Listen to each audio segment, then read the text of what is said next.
또 제가 어떤 경험을 했냐면 내가 신학교 다닐 때 우리 집에서 성당 아무도 안 다녔어요. 성당. 그러니까 내가 신학교 들어갈 때 어머니가 뭐라고 그랬냐면 내가 성당을 나가면 10손가락에 장을 찢은다고 그랬어. 당신이 김옥금인데 황옥금으로 바꾼다고 그랬어. 근데 어머니 정말로 어머니 마음을 돌릴 수가 없더라고요. 그래서 내가 맨날 부모를 위한 기도 맨날 바쳤어요. 신학교 때. 1학년 때도 효과가 없고 2학년 1학기 됐는데 어머니가 세례를 받은 거예요. 너무 신기해. 꿈에 교황님이 왔다는 거예요. 요한바울 2세 교황님이 와갖고 이 집이 신부가 날 집인데 네가 고집을 피면 어떻게 하느냐. 그래서 성당 나가기 싫었는데 어쩔 수 없이 나간 거예요. 당신 내 팔자가 신부 팔자인 줄 알고. 그러니까 우리 어머니가 보통 분은 아니에요. 꿈에 상대해도 교황님 아니면 상대를 안 하니까. 그런데도 그때도 네가 성당 나가라 했으면 내가 안 다녔다는 거예요. 그 완고하셨어요. 근데 자꾸 어머니한테 이상한 일이 벌어지는 거. 어떤 일이 벌어지느냐 하면은 2학년 1학기가 끝나고 어머니가 세례를 받았는데 그 우리 2층 집에 중풍 걸린 형제가 하나 있었어요. 이분이 평생 절에 다니던 분이에요. 경기도 사회복지국장까지 하던 분인데 한 15년인가 누워 있었어요. 근데 죽기 일주일 전에 3일 전에 부인한테 여보 수녀님 좀 데리고 오라고. 그래서 부인이 그랬대. 당신이 무슨 수녀님이냐고. 당신은 평생 절에 다녔으니까 스님을 모시고 와야 된다고. 아니라고. 아래층 신학생이 다니는 성당에 수녀님을 모시고 오라고. 도대체 왜 그러냐고 그러니까 비행기가 한 대 우리 집에 왔는데 나 데리고 갈 비행기라고. 그래갖고 탔더니 신부님하고 수녀님이 꽉 차 있더래. 그리고 의자가 딱 하나 비었는데 수녀님 여기가 당신 자리라고. 그래갖고 이분이 세례를 받은 거예요. 대세 받고 성체 영하고 싶다 그래갖고 이건 성체까지 다 영해주고 그리고 돌아가신 거예요. 그러니까 그냥 굳이 부인이 남편이 그러고 세상을 떠났는데 그냥 성당 다니면서 우리 어머니한테 데모해달라. 우리 어머니는 견진도 안 받고 데모한 거 얼떨결에 데모해달라고 데모해 준 거죠. 어머니 입장에서 좀 이상한 거지. 근데 내가 학부 4학년이 됐는데 내가 하도 난리를 쳐갖고 우리 동네 세례를 많이 받았어요. 신학교 들어간 난리를 쳐갖고 한 30m 떨어진 집이 내가 학부 3학년 때 세례를 받았는데 아들이 교통사고로 죽은 거야. 다음에는 딸이 교통사고로 또 죽은 거야. 오토바이 쳐서. 이거 안 된다. 굿하자. 그래갖고 이제 굿을 하는 거야. 굿을 막 하는데 이 굿이라는 게 진호기 굿이에요. 죽은 영혼을 위로하는 굿을 진호기 굿이라고 그래. 처음에 억울하고 분한 영혼을 위로한다고 춤을 춰요. 막 춤을 추다가 그 영혼하고 접신을 해요. 그래갖고 그 영혼이 미처 해주지 못한 말을 전해주는 걸 공수라고 그래. 공수. 막 공수를 하는 거야. 딸 목소리를 내갖고 엄마 아빠 너무 슬퍼하지 마라. 오빠는 천당에 갔고 나도 천당으로 가고 있는 중이야. 그러니까 너무 슬퍼하지 마라. 그리고 엄마 나 오토바이 쳐갖고 구치소에 가는 사람 합의봐줘. 우리가 이렇게 좋은 데 가는데 뭐 이렇게 나쁘게 할 게 뭐 있어. 그리고 엄마 아빠는 나중에 우리 만나려면 성당에 열심히 다니라고. 그냥 무당이 그냥 혼수 상태에서 성당 열심히 다니라고 막 얘기를 하는 거야. 그러니까 그 굿이 끝나고 난 다음에 우리 집에 온 거예요. 우리가 이런 일이 있었다고. 어머니는 그때까지도 완고했어요. 그저 나한테 맨날 넣으라고 그랬어요. 근데 이제 그걸 경험하고 난 다음에는 어머니가 그러는 거예요. 용어가 바뀌었어요. 학사님 그런 일이 있었다고. 그래갖고 내가 어머니 꼭 붙잡고 어머니 나하고 갈 데가 있다. 어딜 가냐? 부엌에 좀 가자. 부엌에 왜 가냐고. 저 가스불 켜놓고 10손가락에 장 지져야 될 거 아니냐. 오늘도 황창현 신부님의 지혜의 말씀을 통해 여러분의 행복한 노후를 위한 해안을 얻어가시길 바랍니다. 라디오처럼 틀어놓고 들으셔도 됩니다. 영상이 마음에 드신다면 구독과 좋아요 부탁드립니다. 황창현 신부님의 행복특강 지금 바로 시작하겠습니다. 우리가 이 세상을 살면서 내 마음 안에 천사하고 악마가 동거를 하는데 신앙생활을 하는 이유는 천사가 승리하기 위해서 내 마음 안에 천사가 승리하기 위해서 신앙생활을 하는 거예요. 우리 인간은 나약하기 때문에 언제든지 악의 유혹에 넘어갑니다. 그러니까 예수님이 맨 마지막 주의 기도 바칠 때 악에서 구하소서 그러죠? 우리가 악에서 오죽하면 예수님 맨 마지막에 그 기도를 했겠어요. 이 세상에 살아가면서 악의 유혹에 넘어가지 않을 사람은 한 사람도 없어. 매일 우리는 그 유혹에 넘어가요. 그 유혹을 물리칠 수 있는 능력이 바로 신앙생활이에요.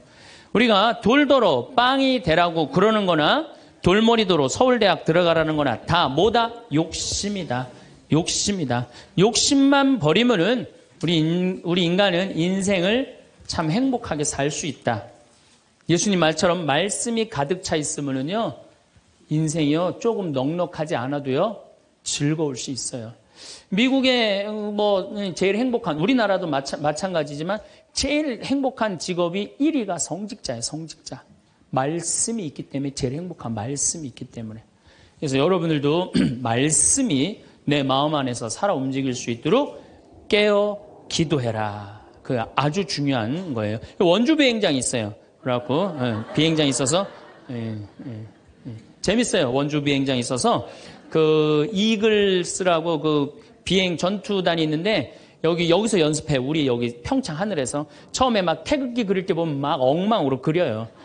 그 다음에 뭐 하트도 막 찌그러져서 그리고 한 2달 연습하면은 아주 잘 그려져요. 그래서 그 비행장이 있다. 신경 쓰지 마세요. 나한테 절을 하면 어떻게 한다? 권세와 영광을 주겠다. 우리가 악마의 유혹에 빠져서 나 잘난 척, 교만하느냐고 다른 사람 무시하고 주님을 섬겨야 되는데 주님도 안 섬기고 세상에 나만 섬기라고 나만 잘났다고 우리 유혹에 많이 빠진다. 그것도 안 되니까 이번에는 악마가 예수님을 예루살렘 성전 꼭대기에 데리고 올라가서 당신이 하느님의 아들이거든 뛰어내려 보시오. 시험하는 거예요. 여기 계신 분들 중에서도 주위에서 그런 소리 많이 들으실 거예요. 너 성당 나가는데 왜 너만 그 꼴로 살아? 다른 사람 성당 안 나가도 잘 먹고 잘 사는데 넌 성당 나갔는데 왜 그렇게 하느님이 있다면 네가 그렇게 고통스러웠겠니? 주위에서 그렇게 악마들이 와갖고 얘기 많이 해요 안 해요? 많이 해요. 그때 흔들리는 거예요. 정말로 하느님이 있다면은 내가 왜 이 고통을 겪지? 마음이 흔들리는 거죠. 근데 저는 사제생활 20년 정말 짧은 세월을 살면서 영혼이 있다는 거, 영원이 있다는 거, 귀신이 있다는 거, 연옥이 있다는 거, 이거 확실히 믿습니다. 너무 많이 경험을 해서 그래요. 제가 10년 전에 본당 신부할 때, 능평 성당에서 본당 신부할 때인데 성가대가 밤샘 피정을 해달라고 해서 밤 10시부터 11시까지 강의를 했어요.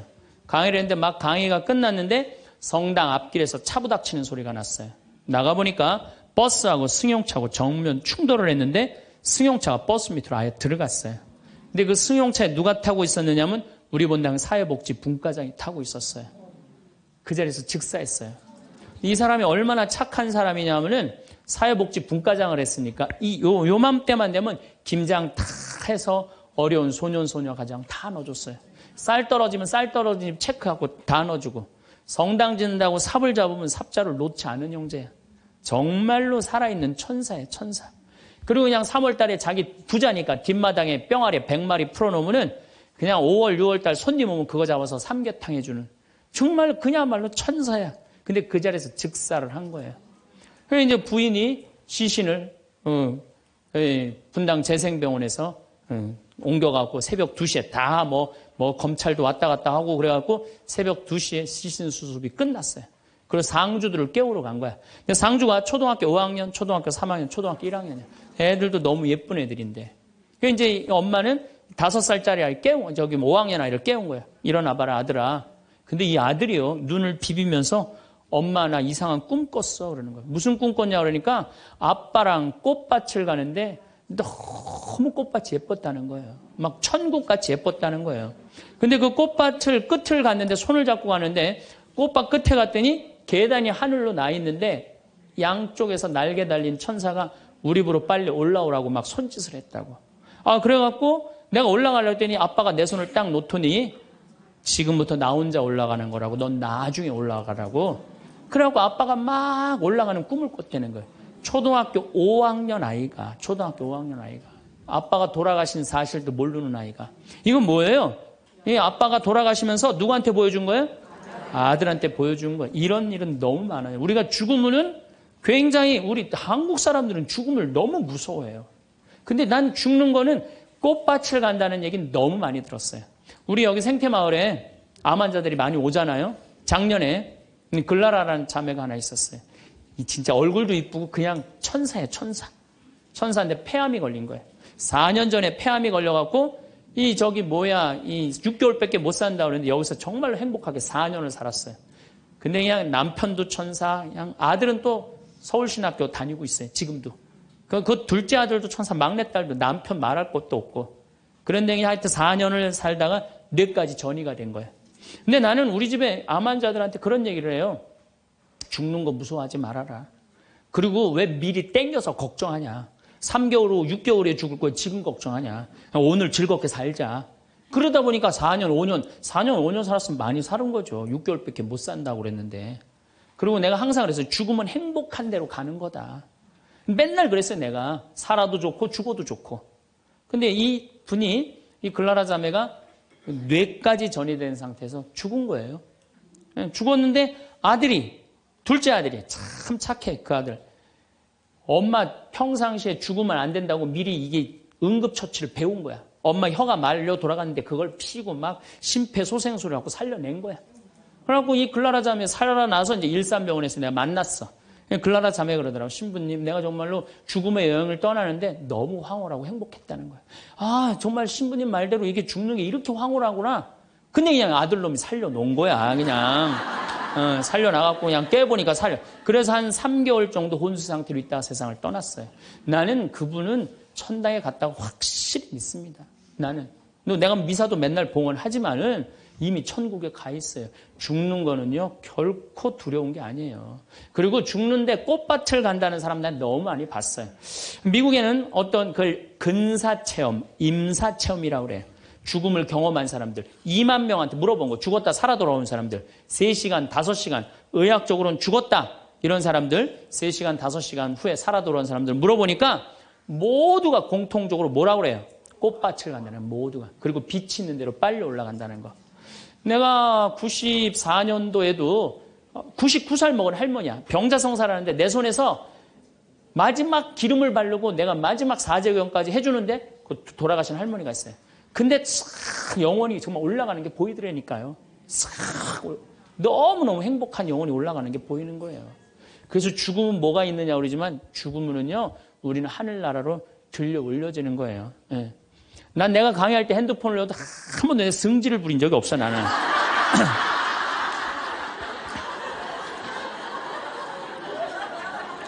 예. 하늘로 싹 불러 올라가는 거예요. 그래서 티베트에는 사자의 서라는 책이 있어요. 그 사자의 서라는 책을 보면은요, 죽으면 꽃밭을 간다는 거. 동양이나 서양이나 거의 죽고 난 다음에 세상은요, 무섭고 깜깜한 데로 가는 게 아니에요. 근데 일본의 한 의사가 너무 힘들어서 자살을 했어요. 그랬더니 땅속으로 빨려 들어가는 거야. 근데 살아 돌아온 거야. 그리고 난 다음에 자살하고 살아 돌아온 사람 다 물어보니까 다 똑같은 경험을 했다는 거야. 그래서 돌아다니면서 뭐라 그래요? 자살하지 말라고.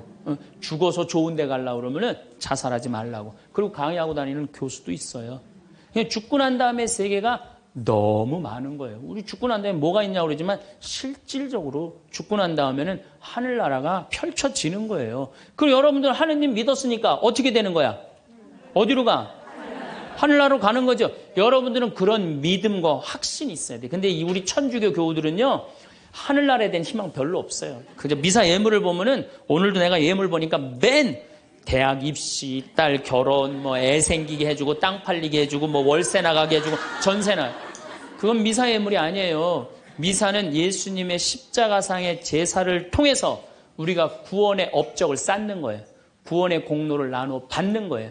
그러니까 미사를 드릴 때 내 영혼이 구원받기를 간절하게 예물을 내야 돼. 근데 자기 이름을 쓰고 자기의 구원을 위해서 미사 예물 내는 사람 한 사람도 없어요.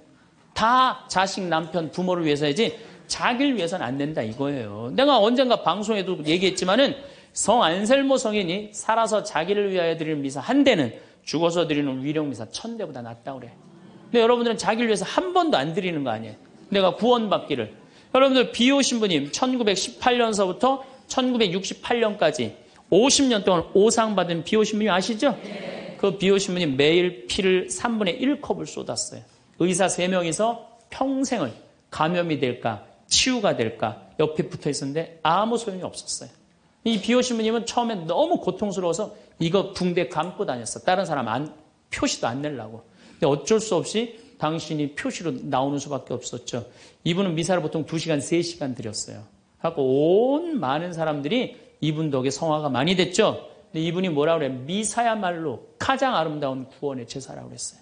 미사를 가장 귀하게 여긴 현대 성인이에요. 그러니까 여러분들 미사처럼 좋은 게 없는 거예요. 그 미사 시간 예수님의 십자가상의 제사를 통해서 내 구원의 은혜를 받는 거야. 근데 우리는 죽고 난 다음에 생각 거의 안 해요. 그냥 살아서 디립다 받고 싶은 거지, 그냥. 살아서. 이것도 내가 뭐 욕심에 욕심. 하늘나라에 대한 희망을 가져야죠. 어쨌든 또 더 재미난 거. 이것도 내가 방송에서 얘기한 건데 15년 전에 평택 비전동 본당 신부할 때 1월 첫 주에 엄마, 아빠, 딸 4명이 눈이 빨개져 갖고 왔어요. 자기네들 성당 다니고 싶다는 거예요. 원래 성당 안 다니는데. 왜 성당 다니려고 그러느냐? 그랬더니 아버지가 살아생전에 하느님이 있긴 뭐가 있느냐? 그 니네들이 예수쟁이들이 니네들 돈 뺏어 먹으려고 천당, 지옥 겁주는 거다. 죽으면 끝이다. 평생 그랬대요. 하느님을 믿느니 뭘 믿는다? 내 주먹을 믿는다. 맨날 그랬대요. 근데 이 할아버지가 12월 20일 날 돌아가신 거야. 돌아가셨는데 저승길이 있는 거야. 미치는 거지. 죽었는데 아무것도 없는 줄 알았는데 저승길이 있으니 얼마나 미치겠어요. 그래갖고 저승사자들한테 매달렸대요. 난 돌아가야 된다고. 그래갖고 아버지를 하관을 땅에다 묻는데 관을 두들기더래요. 뚜껑을 열어보니까 이건 진짜 내가 경험한 거예요. 뚜껑을 열어보니까 아버지가 살아 돌아온 거예요. 그러면서 저승 얘기를 해준 거예요. 저승길이 있더라. 너희들 정말로 하느님을 믿어라. 그리고 일주일을 살고 돌아가신 거예요, 할아버지. 그러고 난 다음에 이제 1월 초에 나와갖고 눈이 빨개갖고 성당 나오겠다고. 저는 그런 경험을 너무너무 많이 해요. 그런 경험을. 저만 그런 게 아니에요. 여러분들도 인생 살아오면서 하느님의 손길이 다 있었어요. 순간순간 다 있으셨죠? 근데 왜 까먹어요? 기도하지 않아서 까먹는 거예요. 끊임없이 기도하고 끊임없이 감사하고 내가 기쁘게 살지 않고 욕심 펴서요. 그 하느님의 모든 사랑과 은혜를 다 까먹고 사는 거예요. 어쨌든 이거는 내 개인적인 뭐 신앙 체험이라면 내가 공적인 얘기를 좀 할게요. 이제 오늘 이제 성모님 얘기를 좀 해야 될 것 같아요. 성모님이 세계 곳곳에서 지금 발현을 하세요. 그 중에 아주 공식적인 발현 3가지만 말씀을 드릴게요. 1531년 멕시코 과달루페에 성모님이 발현을 하세요. 1531년 12월 9일 날 발현하세요. 근데 이 12월 9일이 동방교회는 아예 처음부터 원죄 없이 잉태되신 축일이야. 우리는 나중에 지냈는데 동방교회는 처음부터 원죄 없이 잉태되신 성모님 축일이 12월 9일이에요. 그래갖고 이날 이제 이 57살 먹은 요한 디에고라는 인디언이 있었어요. 당시에 1517년, 18년에 스페인 사람들이 멕시코를 점령해요. 그러니까 10년, 15년도 안 된 거예요. 그래갖고 이 사람은 세례를 받았어. 요한 디에고라는 사람은 세례를 받았는데 부인도 죽고 자식도 없는 사람이야. 오로지 그냥 3시간 걸어서 미사 참례 다니는 사람이야. 토요일 날 이제 성당을 간다고 갔는데 테페악이라는 언덕에 딱 올라섰는데 기가 막히 아름다운 음악이 들리고 코를 찌르는 기가 막힌 향내가 나는 거야. 가보니까 너무 아름다운 부인이 서 있는 거야. 성모님. 성모님이 딱 나타나갖고 요한 디에고 나는 탄식하는 이들의 위로의 어머니고 도움을 청하는 이의 어머니다. 나의 사랑을 하느님의 구원을 온 세상에 전하기 위해서 이 언덕에 성당을 지라고 주마라가 주교한테 가서 얘기를 해라. 당시에 스페인에 1대 주교가 와 있었어요. 주교한테 가서 얘기를 하라는 거야. 요한 디에고는 성모님을 너무 명명백백하게 봤기 때문에 의심하지 않고 주교관을 쫓아가요. 근데 이게 멕시코 사람이야. 완전히 까만 인디안이야. 그런데 주교관에 딱 갔더니 입구에서부터 못 들어오게 막는 거예요. 문지기들이 어딜 들어오느냐고. 난 꼭 가야 된다고. 나 좀 들여다 보내달라고. 그래갖고 그냥 문지기들이 왔다 갔다 했는데 주교님 뭐냐 그러니까 주교님 만나러 왔다고 들여보내라고. 그랬더니 요한 디에고가 내가 성모님을 만났는데 성모님께서 주교님한테 그 테페악이라는 산에다가 성당을 지나라고 전해주라고 그랬다고. 여러분들이 지금 남산을 가는데 남산 꼭대기 가는데 성모님이 딱 나타났어요. 너무 아름다운 모습으로. 마리아, 데레사 이렇게 합시다. 데레사, 너 우리 추기경님한테 가갖고 이 나의 사랑을 온 세상에 대한민국에 전하기 위해서 남산 꼭대기에 성당을 지라고 가서 전해라. 분명히 성모님을 봤어요.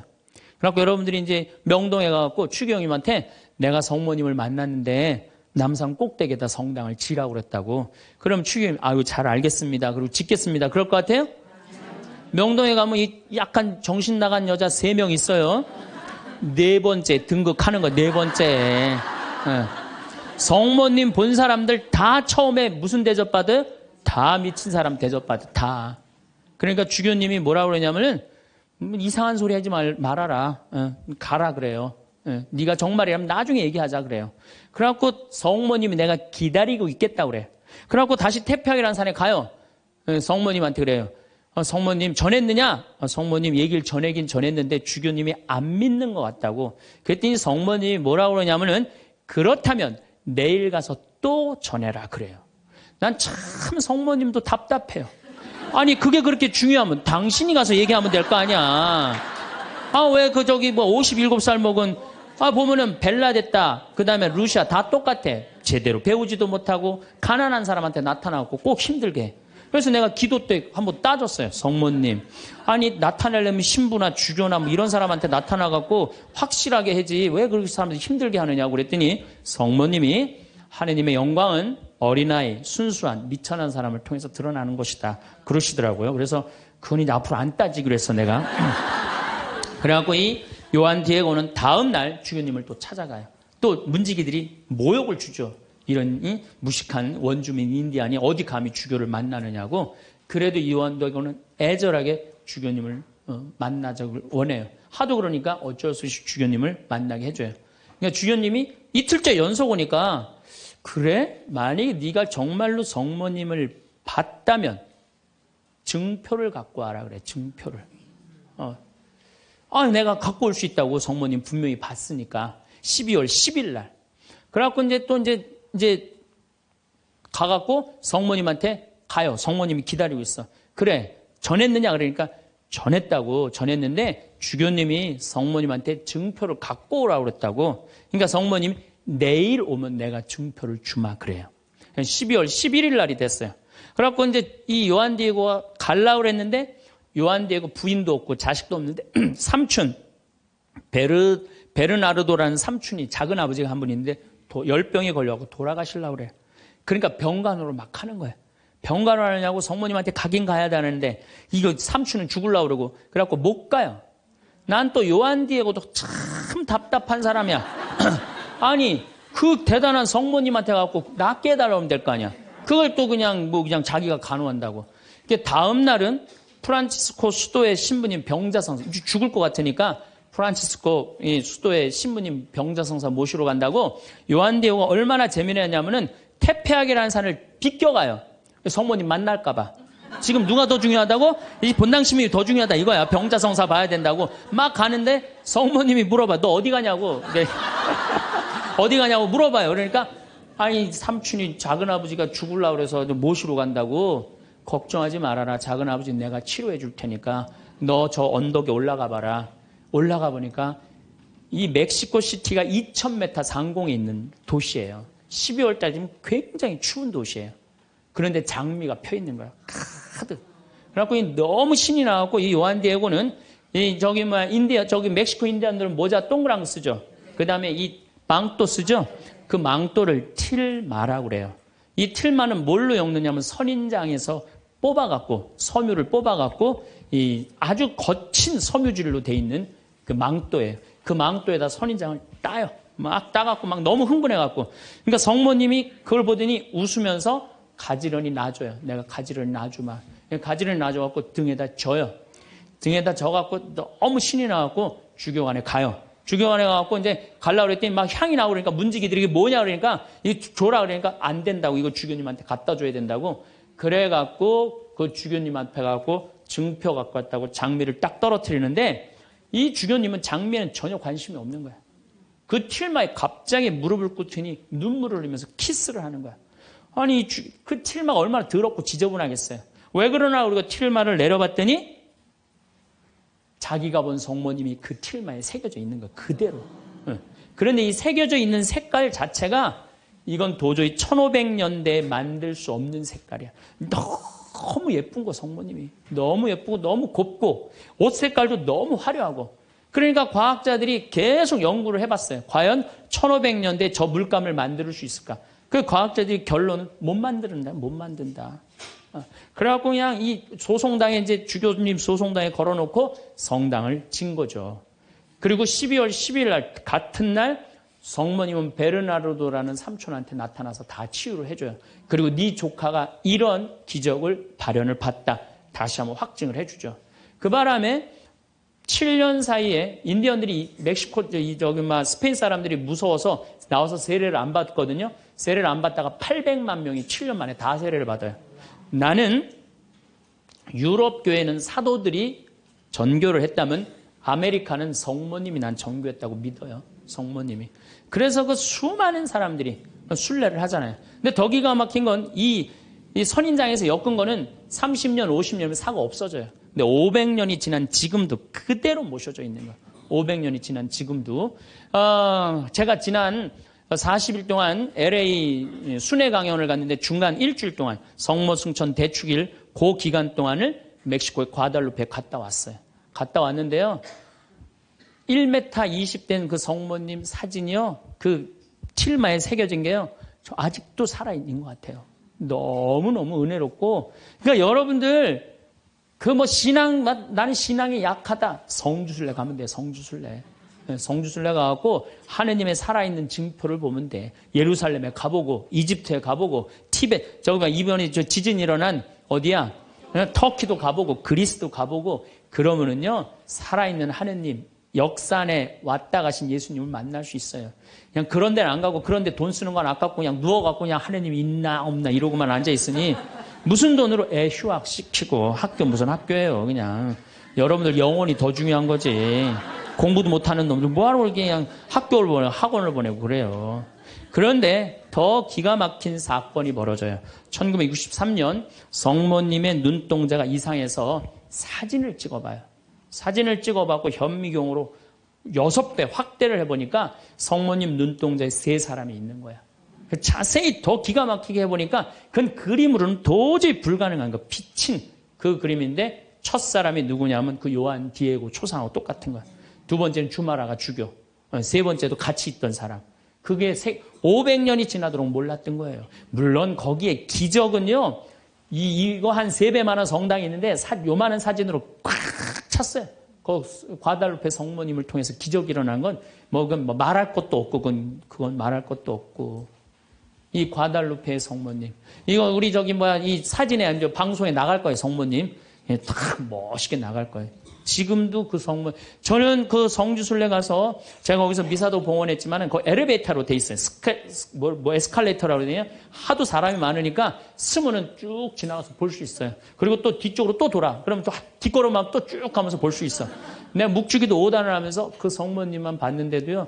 그렇게 은혜롭더라고요. 근데 그 사진도 지금 사갖고 왔는데 보고 있으면 너무너무 행복해요. 성모님이 얼마나 우리 아들 구원 사업을 많이 신경을 쓰시겠어요. 또 1858년 2월 11일부터 7월 16일까지 18번에 걸쳐서 벨라데타라는 소녀한테 나타나요. 누르드의 성모님. 이 피레네 산맥 밑에 있는 조그만 동네에 누르드라는 게 그거 보면 그냥 저 피레네 산맥이 꼭대기까지 보여요. 근데 이 아이가 너무 가난한 거야. 2월 11일 날 피레네 산맥 프랑스 끝에 있으면요 추워요. 너무 추워하고 땔감을 모으러 가. 막 땔감을 모으러 가는데 동굴에 빛이 나는 거야. 부인이 보이는 거야. 너무 아름다운 마담이 보이는 거야. 너 나한테 계속 올 수 있느냐? 네, 마담. 처음에 이름을 밝히지 않아요. 그리고 이 벨라데타도 14살 난 아이도 마담이라고 그래. 근데 동생한테 얘기를 해요. 야, 너 비밀 지켜야 된다. 나 오늘 성모님 봤거든. 그러니까 아무한테도 말하지 말아라. 근데 이 동생이 집에 가자마자 엄마, 언니가 성모님 봤대. 그러니까 엄마가 어떻게 했을 것 같아요? 귀싸대기를 때려요. 그걸 쓸데없는 소리 하지 말라고. 그러니까 성모님 보고 되게 많이 맞아요, 보면은. 많이 맞아. 성모님 보는 게 좋은 거 아니야, 여러분들. 괜히 성모님 봤다 어디에 가면 꼭 꽂은 사람 취급당하니까 나한테 성모님이 나타났으면 좋겠다. 그런 거 꿈도 꾸지 마세요.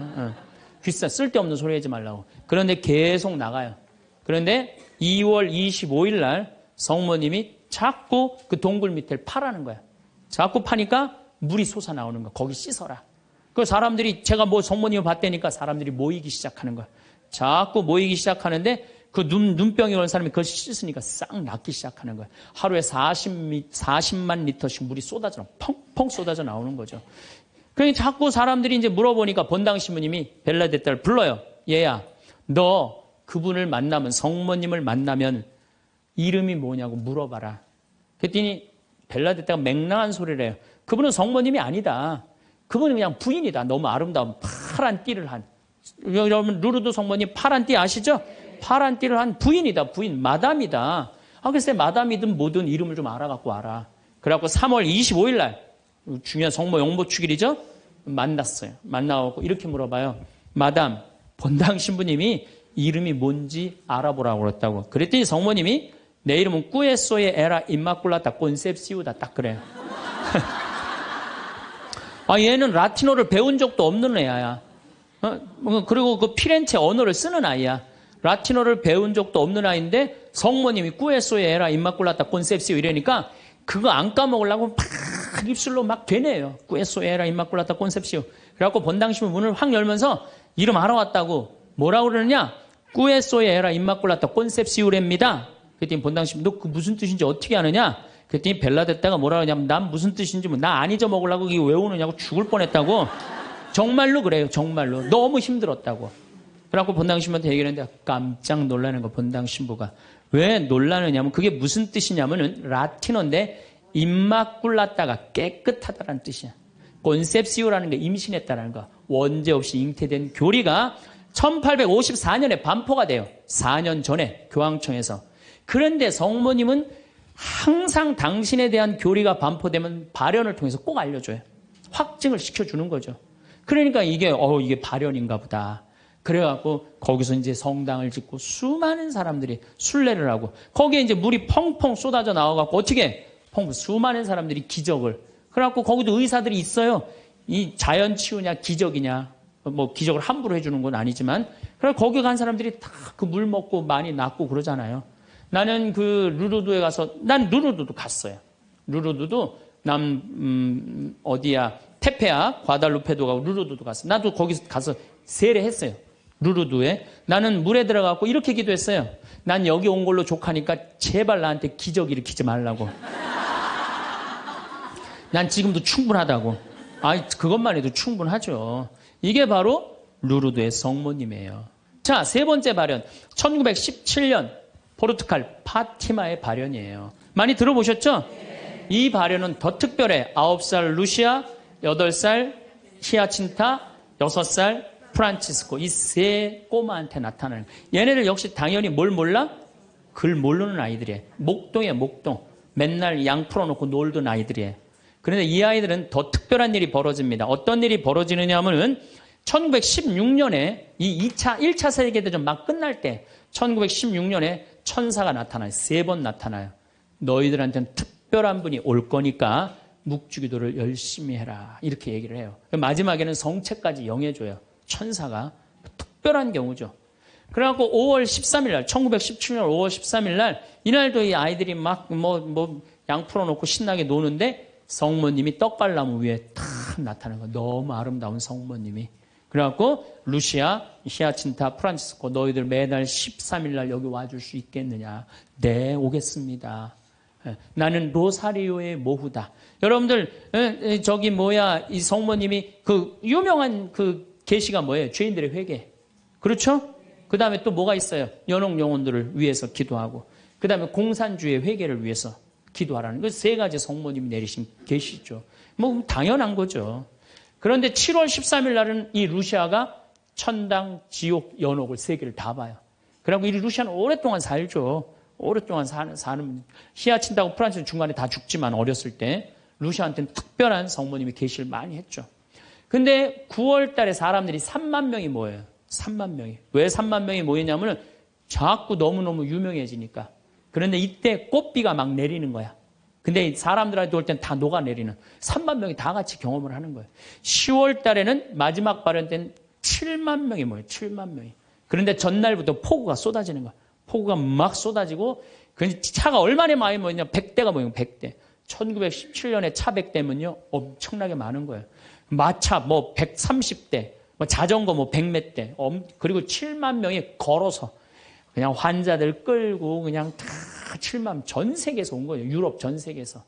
근데 그냥 전달도 12시에 딱 오셨는데 아니 10월 13일 날 12시에 성모님이 나타난다는데 계속 폭우가 쏟아지는데 안 나타나는 거예요. 그러니까 성모님이 안 나타나니까 그 신부님이 뭐라 그래요? 한 신부님이 뭐라 그러냐면은 내가 이거는 일부러 여러분들 읽어주려고 내가 적어 갖고 왔어요. 이 전날 밤 그곳을 꼬박 세운 한 신부가 물었다. 몇 시에 오시니? 정오에 오십니다. 루치아가 대답했다. 그 신부는 시계를 본 후 다시 루치아를 보며 봐, 지금이 정오란 말이야. 그 부인은 거짓말쟁이라고 우리에게 말할 셈이니 그 신부는 참지 못하고 어린이들을 의심쩍어 했다. 그리고 또 시계를 보았다. 하지만 정오가 넘었잖아. 여러분 모두가 환상이라는 것을 모르시겠습니까? 있을 수 없는 일입니다. 성모님의 발현은 없다는 거예요. 집으로 가세요. 다들 집으로 가세요. 이래요. 근데 루시아는 부인께서 오신다고 하셨습니다. 신부님, 전 그분께서 약속을 지킬 것을 믿고 있습니다. 12시에 오기로 했는데 성모님이 안 오기로 루시아가 얘기를 했는데 근데 1시에 갑자기 비가 그쳐요. 난 또 성모님도 정말로 답답해요. 아니 12시 오기로 했으면 12시 와야 될 거 아니야. 왜 1시간 동안 애를 괴롭혀 애들을. 1시에 갑자기 비가 맺히고 구름이 걷히는 거예요. 걷히면서 태양이 비치는데 기가 막힌 장면이 벌어지는 거예요. 태양이 돌면서 무지개 색깔이 나면서 그리고 의심을 품었던 많은 사람들이 와요. 여기도 이제 그 내용이 나와요. 의심을 품었던 사람들이 뭐라고 그러냐면 하느님 우리 죄를 용서해 주소서 이렇게 얘기를 해요.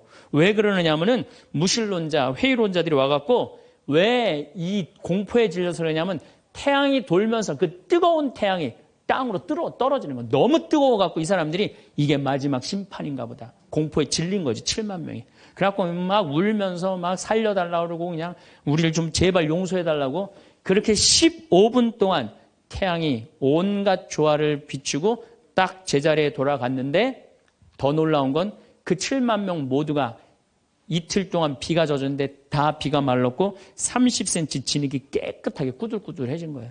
7만 명이 완전히 한두 명이 본 게 아니라 그 사진을 보면요 다 이러고 쳐다보고 있는 거예요. 하늘을.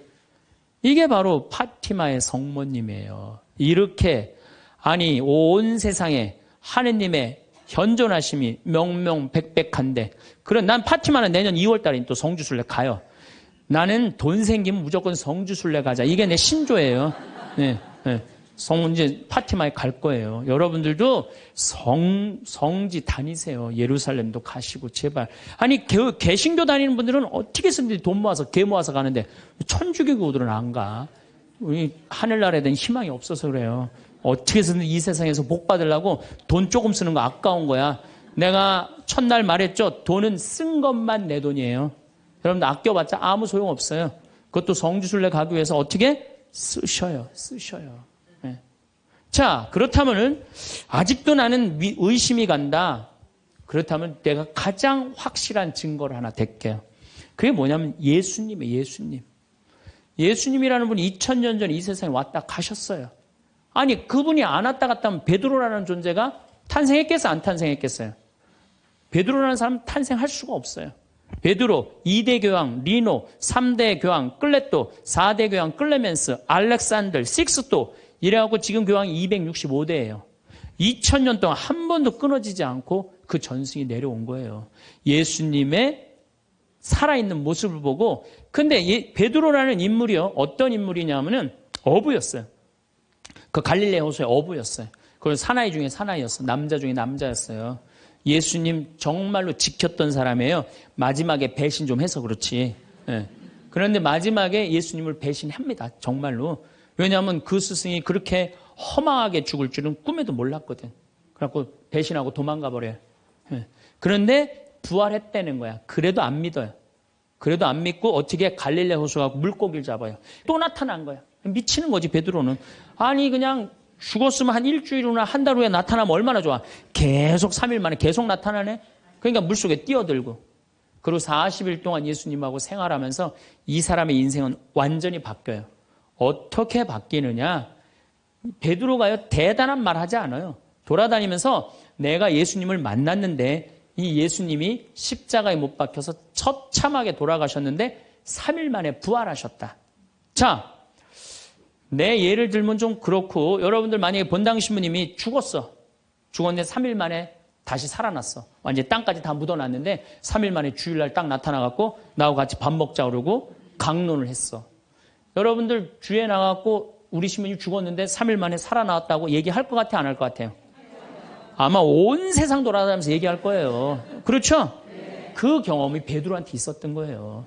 그 예수님을 40일 동안 보고 가만히 있을 수가 없었던 거야. 이젠 죽음도 불사하는 거지. 그 12제자가 다 같이 경험한 제자 11제자가 온 세상을 돌아다니면서 그걸 전한 거예요. 그 전한 게 지금까지 우리한테 내려온 거야.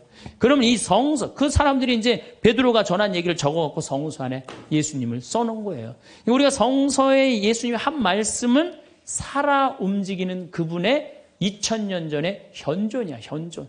그것만 읽어도 가슴이 아마 미어 터질 것 같아요. 근데 그냥 성서도 안 읽고 성지순례도 안 읽고 그냥 맨날 천장에 누워갖고 예수님 있는 거야 없는 거 이러고 의심을 하고 앉아있으니 이게 얼마나 한심한 유혹에 얼마든지 빠질 수 있어요. 자, 그랬더니 이제 여러분들 이제 오늘 이제 신앙심이 생겼어. 좀 생겼어요? 네. 그래, 맞아. 생겼어. 이제 하느님은 확실히 계신 거야. 성모님도 있고 예수님도 있고 오늘은 굳건한 마음으로 믿음으로 돌아갔어. 오늘 잘 때요. 악마가 와서 뭐라고 그럴 것 같아요. 야, 그거 신부님 그거 개인적인 얘기지. 그건 아니야. 있긴 뭐가 있어. 없어. 계속 끊임없이 유혹받아요. 그렇다면 우리가 이 유혹에 안 빠지려면은 어떻게 해야 되느냐. 유혹에 안 빠지려면은요. 끊임없이 기도해야 돼. 그렇죠? 그 다음에 항상 기뻐해야 돼. 신앙인의 기본은 뭐예요? 항상 기쁜 거예요. 기쁜 사람은요, 유혹에 안 빠져요. 왜? 이 기쁜 사람은요, 욕심이 없어요. 어떤 사람이 유혹에 많이 빠지면 욕심이 많은 사람이 유혹에 빠져요. 예, 그래갖고 그냥 늘 미움, 분노 이런 사람들이 유혹에 빠지는 거. 더 가지려고 그러는 사람. 욕심이 없는 사람 은 항상 기쁠 수 있어. 그 다음에 끊임없이 기도하는 사람. 매일 미사 참여 다니고 묵주기도 열심히 하고 이런 분들 또 피정 열심히 따라다니고 이 끊임없이 기도하는 거. 이런 사람 유혹에 안 빠져요. 그 다음에 어떤 사람이 유혹에 안 빠지냐면 어떤 처지에서든 감사하는 사람. 이 사람들 유혹에 안 빠져요. 황창현 신부님은 세상을 살아가다 보면 마음이 둥근 사람들이 뾰족한 사람들이 던진 말에 항상 상처를 입고 또 그게 계속 반복된다고 합니다. 인생에서는 좋은 사람을 만나는 것보다 나쁜 사람을 안 만나는 것이 더 중요하다는 말이 있습니다. 뾰족한 사람들을 이해하려는 마음보다 내가 싫은 사람은 되도록 멀리하는 것이 정답일 수 있습니다. 살다 보면 언제나 잘못된 인간관계로 인해 큰 피해를 당하기도 하고 귀인의 도움으로 좋은 길이 열리게도 됩니다. 그래서 사람 간의 인연을 잘 맺어야 합니다. 사람을 잘 만나서도 좋은 인간관계로 발전하려면 좋은 사람을 만나는 것 못지않게 이어나가는 것에도 지혜가 필요합니다. 남에게 하지 말아야 될 말을 해서 화를 입는 경우도 많은데요. 그래서 남에게 잘돼 말하면 안 되는 것에 대해 알려드리겠습니다. 입 밖으로 꺼내는 순간 인생이 망하는 10가지 말이 있습니다. 첫 번째, 내 과거를 남들에게 말하지 마라. 말은 한번 뱉으면 주워 담을 수 없다. 내가 한번 내뱉은 말은 더 이상 비밀이 될 수 없다. 한 이불을 같이 쓰는 배우자에게도 과거의 비밀은 지켜야 한다.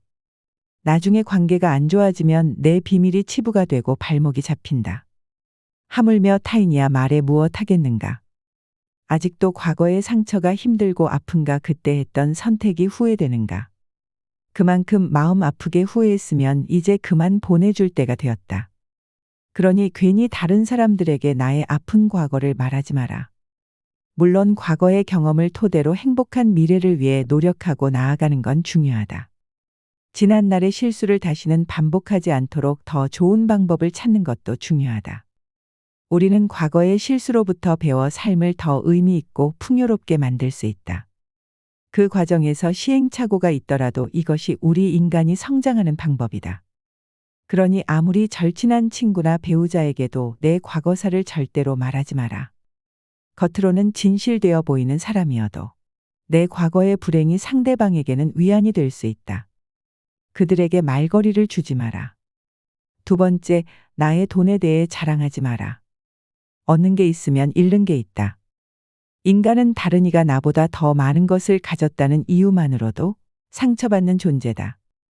돈이 있다고 이야기하는 순간 시기 질투하는 친구들이 생긴다.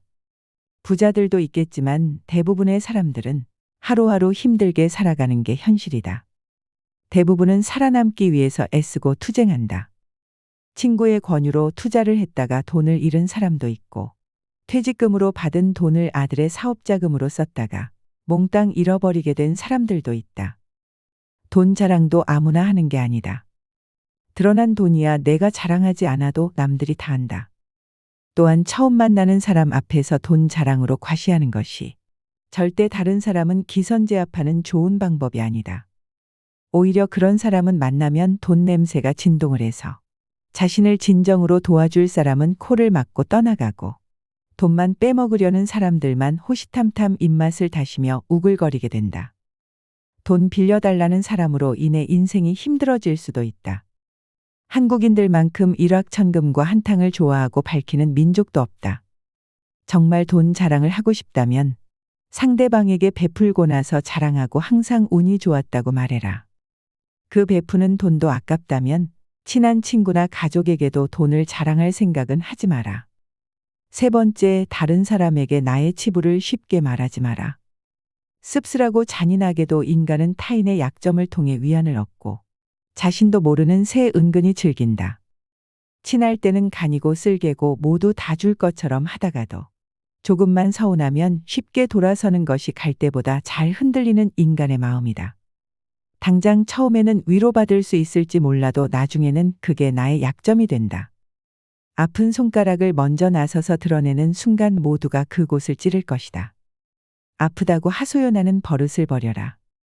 아기는 늘 약한 곳을 노리며 아픈 곳만 찾아 돌아다닌다.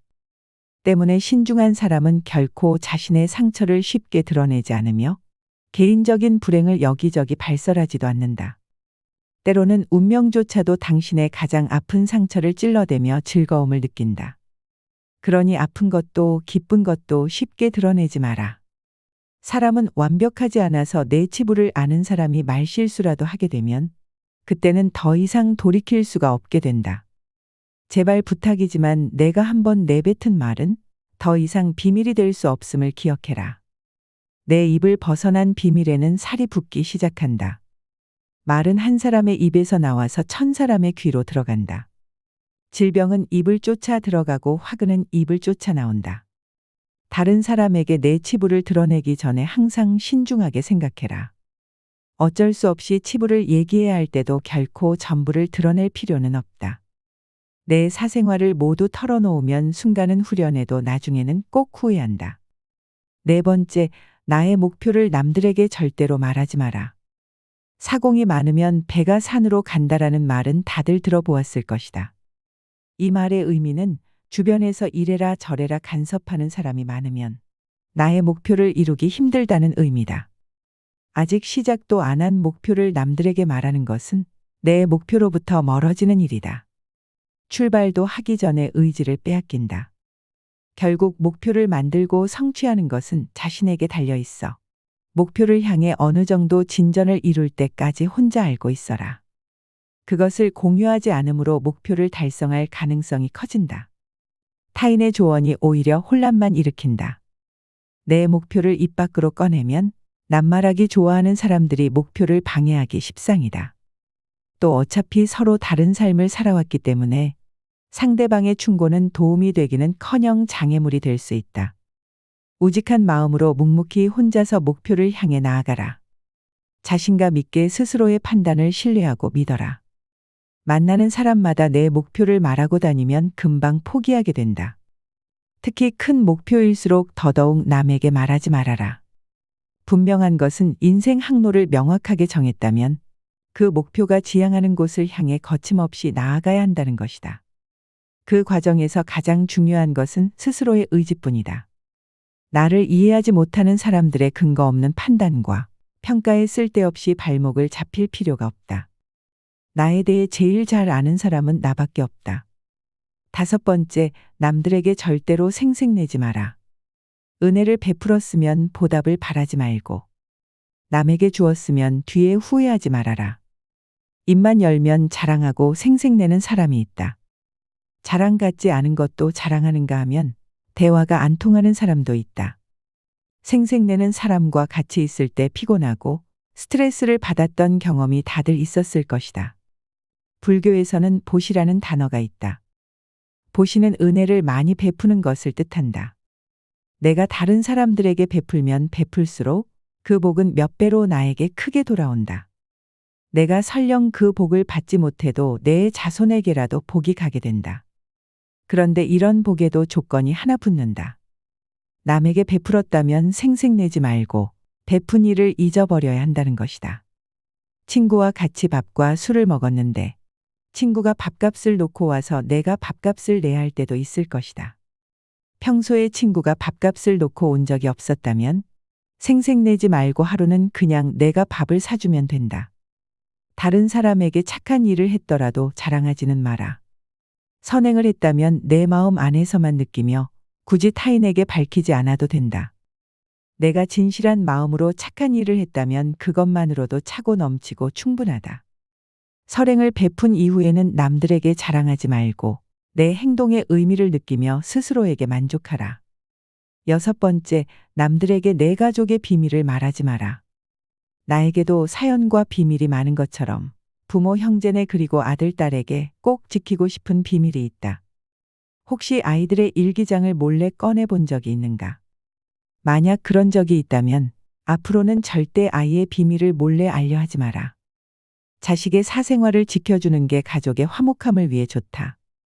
현명하고 지혜로운 사람들은 아무리 가족이라고 해도 서로의 사생활과 생각을 존중해 준다. 또 남에게 가족의 비밀을 공유하지 않는다.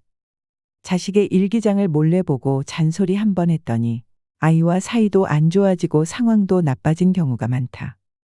모르는 게 약이다라는 말이 있다. 자녀가 어느 정도 성장했다면 알아도 모른 채 하고 타인에게는 더더욱 아이의 비밀을 말하지 마라. 인간관계는 자신의 정신적 만족감을 위해서 하는 것이다. 다시 말하면 이익의 정도에 따라 상대방과의 관계가 달라질 수 있다는 말이다. 그래서 사람과 함께 살아가되 적당한 거리를 둬라. 하물며 남의 말을 옮기고 싶어 밤에 잠도 못 자는 사람에게 자신의 허물이나 가족의 비밀을 얘기했다가는 결국은 그것이 언젠가 되돌아와서 자신의 뒤통수를 때리는 결과가 될 수 있다. 때문에 가족 간에 소중한 비밀이 있다면 절대 다른 사람에게 말하지 않도록 가족과 서로 약속하고 그 약속을 지켜나가라. 7번째, 나만의 철학을 남들에게 이야기하지 마라. 모든 사람은 각자만의 신념과 철학을 가지고 있다. 100명에게 물어보면 100명 모두 다른 가치관을 가지고 있다. 내 신념이 나에게는 아무리 좋다 할지라도 다른 사람의 시각에선 이해할 수 없는 것일 수도 있다. 우리는 종종 자신의 경험과 가치관을 타인에게 적용하려는 경향이 있다. 이런 태도는 사람들이 본인과 비슷하게 생각하고 행동할 것이라는 착각에서 비롯된다. 나이가 들수록 사람들은 자신의 경험과 지식을 통해 억측에 의존하려는 경향이 있다. 하지만 이것은 갈등과 신뢰의 파괴를 초래한다. 따라서 나이가 들수록 내 철학을 남에게 강요하거나 설득하려 하지 마라. 사람은 쉽게 바뀌지 않는다. 내 마음, 내 습관 하나 바꾸기 어려운데 남들이 내 뜻대로 바뀌기를 기대해서는 안 된다. 특히 부모님들께 부탁을 드리고 싶다. 자식 문제에 있어 부모의 생각을 강요하지 마라. 중학교 2학년을 지나온 부모님들은 자녀들이 부모님의 말에 정확히 반대로 행동하고 때로는 반항한다는 사실을 알고 있을 것이다. 강요해서 잘 풀리는 일이란 없다. 자녀를 위해 최선을 다하되 스스로의 철학은 혼자서만 소신 있게 지키는 게 좋다. 8번째, 나의 치명적인 약점은 절대로 말하지 마라. 주변 사람 10명에게 나의 깊은 약점을 이야기하면 앞에서는 모두 위로해 주는 것처럼 보인다. 하지만 그중 8명은 뒤돌아서면 내 아픔을 이용해 본인들의 행복을 쟁취한다. 나의 치명적인 약점을 이야기하면 그 사람에겐 내 삶을 담보 잡히는 것이나 마찬가지다. 피치 못할 상황에서 약점을 이야기해야 할 때도 절대로 모든 약점을 한 번에 이야기하지 마라. 일단 입 밖으로 내뱉으면 주워 담을 수 없기 때문에 늘 조심해야 한다. 수다쟁이처럼 말을 많이 한다고 해서 사람들 사이에서 인기 있는 것은 아니다. 오히려 말 실수 한 번으로 지금껏 내가 쌓아온 평판이 안 좋아질 수도 있다. 타인의 약점을 통해 위안을 얻고 즐기는 게 인간이다. 다른 누군가와의 대화와 위로를 통해 약점을 극복하려 하지 마라. 정말 치명적인 약점은 혼자의 노력으로 밖에 극복 불가능하다. 우정이 깊지 않은 사람과 깊은 대화를 나누지 말라. 내가 이 말을 해도 적절한가? 내가 후회하지 않을 것인가 하고 한 번 더 생각하라. 들려주어도 괜찮은 말이 있고 감추는 것이 더 나은 이야기도 있다. 상대에게 말을 해야 할지 말아야 할지 판단이 서지 않을 때는 먼저 상대를 주의 깊게 살펴보면서 그 사람의 인격에 대한 확신이 설 때까지 기다려라. 그러면 말해도 좋을지 비밀로 해야 할지가 분명해지기 마련이다. 9번째, 친구의 비밀을 알게 되어도 또 다른 친구에게 말을 옮기지 마라. 나를 믿는 친구가 본인의 비밀을 알려주어도 절대로 또 다른 누군가에게 그 말을 옮기지 마라.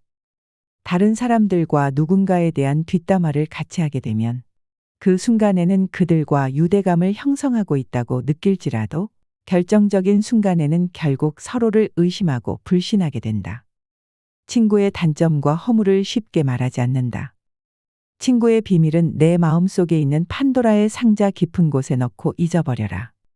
내 친구를 진정한 친구라고 생각한다면 제발 나라도 그 비밀을 지켜줘야 한다. 가벼운 내 입 때문에 소중한 친구를 잃게 된다면 그보다 슬프고 억울한 일은 없다.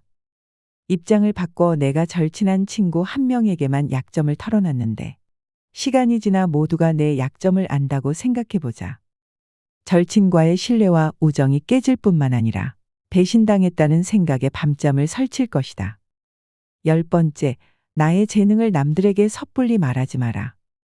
은퇴를 하고 연금을 받는 사람 중에 자신만의 능력으로 남들을 도와주며 마음이 풍요로운 노후를 보내는 분도 있다. 이들은 참으로 멋진 분들이다. 하지만 어떤 분야에서 특별한 재능이 있다고 굳이 떠벌리고 다닐 필요는 없다. 시기 질투가 많은 사람들에게는 오히려 나의 선의와 선행이 안 좋게 보일 수도 있다. 힘든 상황에 있는 사람을 발견한다면 많은 말 대신에 그냥 조용히 가서 도와주는 것이 좋다. 작은 능력이라도 꼭 필요한 사람에게 도움을 주면 상대는 크게 감동할 것이다. 정말 필요한 사람에게 도움을 주었기 때문에 시기 질투를 받을 일도 없다. 이에 더해 내가 뿌듯함을 느끼게 되는 것은 말할 필요도 없다. 재능으로 남들에게 기꺼이 도움을 주었다면 다른 사람들에게 알리고 다니지 마라. 겸손한 마음가짐으로 잊어버려라. 재능을 말하고 다니면 안 되는 한 가지 이유가 더 있다. 내 능력을 사람들에게 말하곤 다니면 주위의 시간을 내달라는 사람이 많아진다. 이제 우리는 청년이 아니기 때문에 늙은 몸을 아껴가며 사용하는 것이 내 자식들에게 도움이 된다는 사실을 잊지 마라. 이제는 우리 아이들에게 재산이나 건물을 물려주는 것보다 내가 건강하게 노후를 보내는 것이 오히려 돕는 길이다. 그러니 몸을 아껴서 건강한 삶을 유지하면서도 주변 사람들을 도울 수 있는 방법을 생각해 봐야 한다. 오늘은 남에게 절대 말하면 안 되는 10가지를 말씀드렸습니다. 정리하자면, 첫 번째, 내 과거를 남들에게 말하지 마라. 두 번째, 다른 사람에게 나의 치부를 쉽게 말하지 마라. 세 번째, 나의 돈에 대해 자랑하지 마라. 네 번째, 나의 목표를 남들에게 절대로 말하지 마라. 다섯 번째, 남들에게 절대로 생색내지 마라.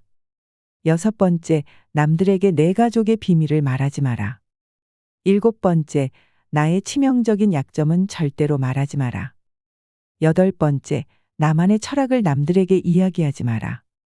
아홉 번째, 친구의 비밀을 알게 되어도 또 다른 친구에게 말을 옮기지 마라. 열 번째, 나의 재능을 남들에게 섣불리 말하지 마라. 이처럼 무엇이든지 조심해서 나쁠 것이 없습니다. 특히 말은 주워 담을 수 없기 때문에 사전에 미리 조심해서 화를 피해야 합니다.